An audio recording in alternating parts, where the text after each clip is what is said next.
Ladies and gentlemen, the show is about to begin. Nuevo programa, señores. Buena suerte. Muy buenos días a todos, sean bienvenidos una vez más a esta Esquina Médica, un espacio donde ustedes y yo nos encontramos cada semana para juntos tratar temas de la medicina. Yo soy la doctora Neidy Espino Bernal y hoy estaremos hablando sobre uno de los temas más fascinantes en toda la medicina. Me refiero al tema de las alergias. Así que si quieres saber qué es una alergia, cuáles son los síntomas, cómo lo tratamos y lo mejor, cómo lo prevenimos, entonces quédate porque ya comenzamos. Comencemos definiendo qué es una alergia. Bueno, una alergia no va a ser más que una respuesta exagerada de nuestro sistema inmunitario frente a un alérgeno o una sustancia que normalmente no causa síntomas en el resto de la población. Para que me entiendas te voy a poner un ejemplo. Supón que vamos a poner 100 pacientes dentro de una habitación donde hay mucho polvo. Probablemente 99 de esos 100 pacientes no va a desarrollar ningún síntoma, pero habrá uno que probablemente comience con picazón en la nariz, con picazón en los ojos o con muchos estornudos, o va a comenzar a tener rinorrea, que es como agüita por la nariz. ¿Y esto a qué se ha debido? Pues precisamente a que este paciente está sensibilizado a ese alérgeno que es el polvo. Entonces podremos decir que la alergia no va a ser más que un fallo de nuestro sistema inmune frente a diferentes estímulos que se encuentran en el medio que nos rodea. ¿Y cuál sería el mecanismo por el cual va a aparecer una enfermedad alérgica? Bueno, tiene dos etapas fundamentales. En el primer momento, lo que va a suceder es un proceso de sensibilización, o sea, tú vienes con una carga genética determinada de que eres un paciente que puede desarrollar una enfermedad alérgica y te expones a un determinado alérgeno, que ya lo veremos. Lo que va a suceder es que dentro de tu organismo, unas células que se llaman linfocitos B van a empezar a producir anticuerpos. Van a empezar a producir anticuerpos cuando no deberían hacerlo. Pero tu organismo, tu sistema inmune, ha interpretado como que ese alérgeno es una sustancia que puede poner en peligro tu organismo y lo está agrediendo. Por tanto, él se va a defender. ¿Y cómo lo va a hacer? A través de la creación de estos anticuerpos que se van a llamar IgE. Esa IgE va a ir directamente a unirse con unas células que se llaman mastocitos y otras que conocemos con el nombre de basófilos. Esta IgE sencillamente se va a ir a quedar allí, unidita a esas células, y ahí terminó el proceso de la sensibilización. Hasta aquí es lo que sucede la primera vez que nos exponemos a este alérgeno. ¿Qué es lo que va a suceder posteriormente? Bueno, si te vuelves a exponer al mismo alérgeno, entonces lo que va a suceder es que ya tu organismo está preparado para poder enfrentarse a esa nueva y supuesta agresión. De manera que esa IgE que estaba unida, como si fuera la llavecita de un baúl que estaba unida a las células mastocitos y basófilos, lo que va a hacer es, pues, abrir. Ella va a abrir la célula, va a degranular los mastocitos y va a degranular también las células basófilas, y todo este contenido que tenía dentro, toda esta cantidad de mediadores de la inflamación se van a empezar a liberar a tu circulación sanguínea. Son estas sustancias como la histamina la responsable de producirte las manifestaciones clínicas, ya sean la presencia de prurito nasal, picazón en la nariz, de prurito en los ojos, que a lo cual sería una conjuntivitis alérgica. Hay personas que incluso le pueden salir como unas ronchas en la piel, lo cual sería una urticaria, o sea que pueden aparecer manifestaciones en diferentes sistemas. Entonces este es el mecanismo que sucedería en la segunda etapa, cuando ya fuiste sensibilizado y cuando ahora lo que tocaría con esta nueva exposición es ya el desarrollo de los síntomas debido a la liberación de todas las sustancias que estaban dentro de los mastocitos y los basófilos.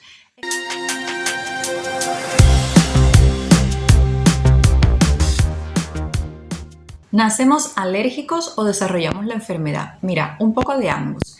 En realidad nacemos atópicos, o sea, con una predisposición genética para nosotros desarrollar una enfermedad alérgica del tipo que sea.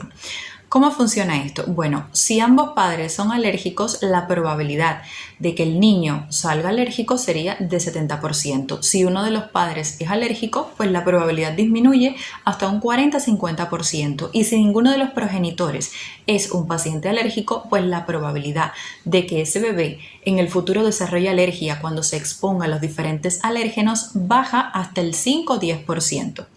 Así que bueno, por eso es que nosotros decimos en medicina que realmente la alergia es el resultado de un proceso de atopia, el resultado de una interacción entre los mecanismos hereditarios, o sea, la carga genética con la que tu información dice que tú vas a ser un paciente alérgico, y la exposición del paciente a los diferentes alérgenos, o sea, la exposición con el medio es una combinación de ambos procesos.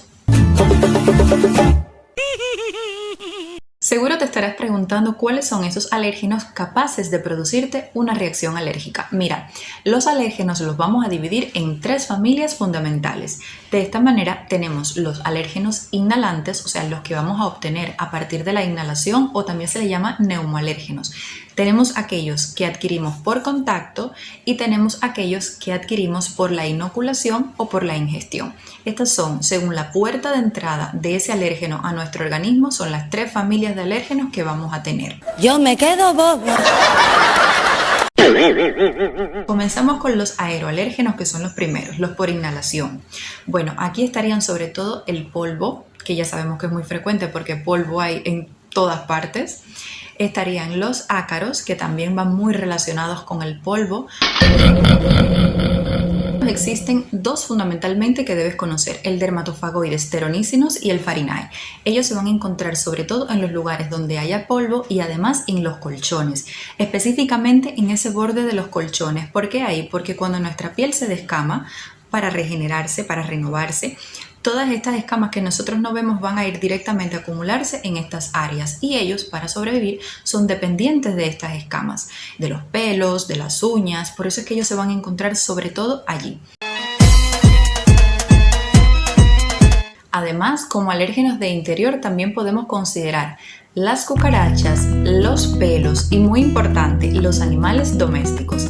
Ya sé que ellos son personitas o más bien criaturitas que llenan nuestro hogar de mucho amor y de mucha alegría. Sin embargo, se ha comprobado que tanto el perro como el gato son altamente alergénicos, siendo el de mayor potencia alergénica el gato macho. Esto era lo que me faltaba. No puede ser, tiene que haber algún error. Espera, ya estoy buscando. Porque tanto en su saliva, como en sus heces, como en su orina e incluso en su pelo van a contener proteínas que se van a comportar como verdaderos alérgenos y con una alta potencia para desarrollarte manifestaciones clínicas. Con relación a los gaticos, tengo algo que decirte muy importante. A veces los pacientes vienen y me dicen, no, es que ya yo le he dado el gato a mi abuelo, pero sin embargo yo sigo con manifestaciones clínicas. Pues claro, lo que pasa es que hasta 3 meses después que ustedes retiren los animales domésticos, específicamente el gato, de sus viviendas, pues los cabellos, los pelos, los alergenos se van a mantener en el ambiente, se van a mantener pues en el sofá, en todas las cosas y en todos los lugares que tuvieron contacto con estos animales. No me gusta cómo anda esto. ¿Qué otro alérgeno pudiéramos encontrar en el interior de nuestras viviendas? Bueno, fundamentalmente los hongos. Existen 2 de los que te quiero comentar. El Aspergillus, que es capaz de producir una aspergilosis en tu sistema respiratorio, y además está el Penicillium. Son las 2 especies de hongos más frecuentes que podemos encontrar dentro de tu hogar. En el exterior vamos a tener fundamentalmente el Cladosporium y la Alternaria alternata. Ellos van a ser hongos que se van a encontrar sobre todo en las granjas, los ambientes rurales y sobre todo en los meses de verano y a temperaturas elevadas.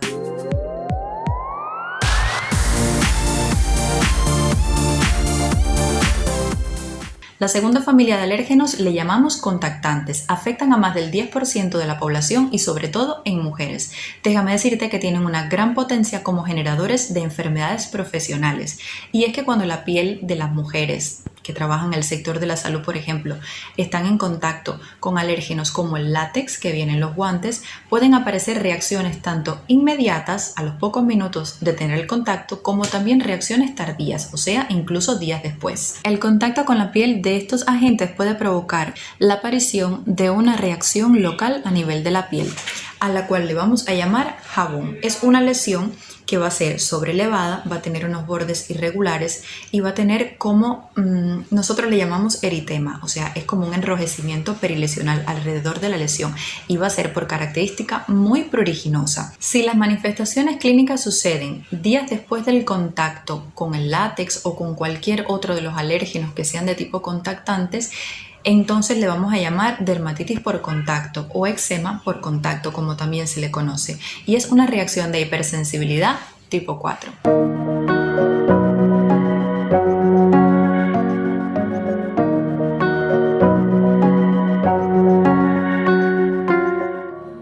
En el grupo grupo 3 tendríamos entonces los alérgenos, que serían por inoculación o por ingestión, que en este caso estarían básicamente los alimentos. Y dentro de ellos los alimentos más alergénicos serían el huevo, la leche, el pescado, los frutos secos, sobre todo el maní, la almendra.